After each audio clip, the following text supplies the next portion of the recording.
Well, I'm Jim Parker. Live in a rural community of Ovid, Idaho, right in the heart of Bear Lake Valley. If you were to look straight behind me and see the very tops of the mountains, that's Wyoming. If you look to the south, that's Utah. So we're essentially 20 miles away from either state. We bought this property and built a house in 1978, and we've been here ever since.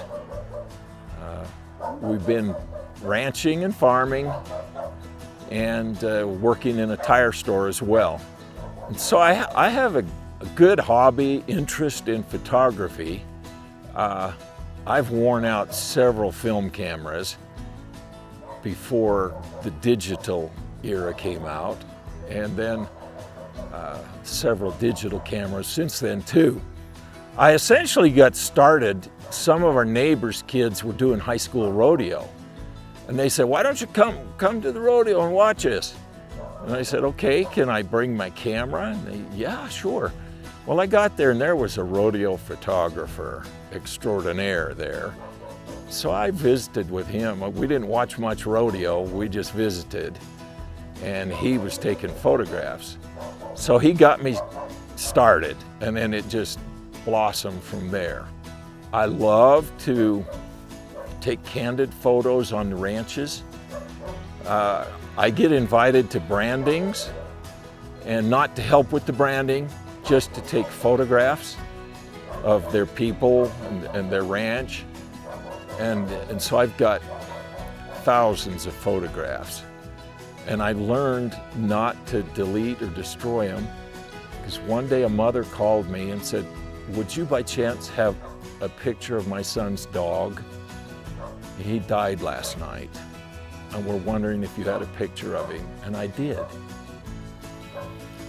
So most of the pictures I take, I give away, give to the people, give to the ranches.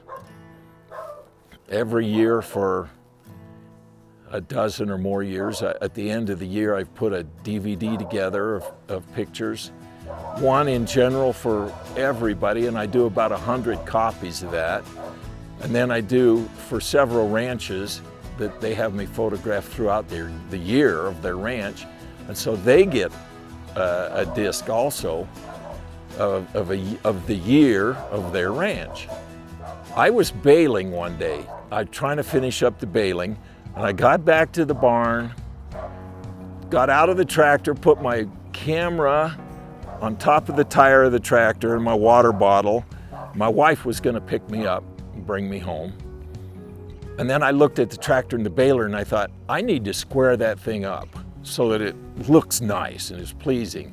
So I just jumped in the tractor and backed up and pulled forward and squared the baler and the tractor up with the fence and the other equipment. My wife came and I thought, let me get my camera. I'd run over it with the tractor and totally demolished it. So my kids now won't allow me to take the camera on the tractor. They all got together and bought me another camera. And so I have several digital cameras now, but I have one that I take with me every day, everywhere I go. I always have it, because you never know. And then I have a couple of others that if I'm going on a photo shoot, I'll take them. The thing that maybe interests me, one of the most things, is just human interest stuff.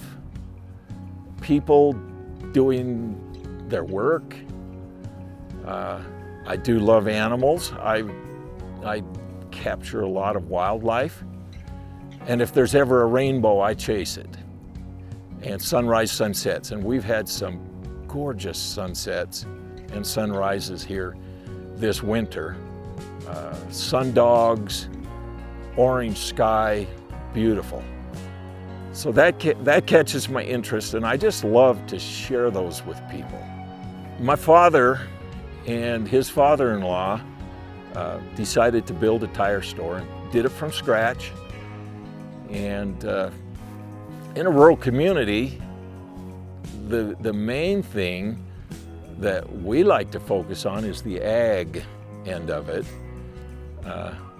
It used to be 30 years ago, the ranchers would all feed with their team and sleigh in the winter, but now they have big bales and they feed with a tractor and a feeder.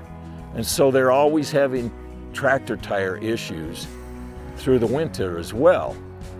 And so we like to be able to, when they call, we like to be able to say, we'll be right there, take care of their needs. And so that's kind of how that came about. My father has passed away, and so my brother and nephew and I take care of the shop. So inside of our tire store, one thing that people love to come in and look at and sit down in is we've made a rocking chair out of horseshoes. The rockers on the chair are made out of the tires off of old wagon wheels, and hames for the armrest. And then one of the guys came in and said, oh, I know what you need. And next time he came, he brought a sheepskin for the seat. So people love to come in and just sit down in the rocking chair and visit.